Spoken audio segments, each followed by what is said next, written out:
Welcome to Burlap Teachers. Enjoy the video. You begin by confirming the replacement matches door thickness and backset so you don't force parts later. Once confirmed, remove the interior knob or lever screws. Hold the exterior piece steady so it doesn't drop. Make sure to lay out screws in order. This helps during reassembly. If a faceplate or strike is visible, loosen those screws now. You're removing the latch assembly next, so retract the latch and slide it free. Note orientation, so the new latch matches it exactly. Once the old latch is out, insert the new latch with the beveled edge toward the jamb so the door closes smoothly. You should test the bolt travel by manually operating the mechanism before tightening screws. This prevents misalignment. Next, feed the spindle through the latch and position the exterior assembly flush, then mount the interior rose or knob.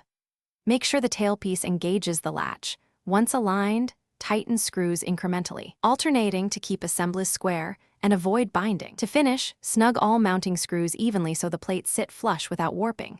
Once done, test the lock with the door closed and open, turn the knob and key 5 to 10 times to seat components and reveal any sticking. If the bolt binds, make sure strike plate alignment is correct.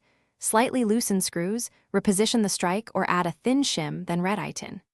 One key troubleshooting tip: if the key won't turn, back out screws, realign the spindle, and retest before forcing anything.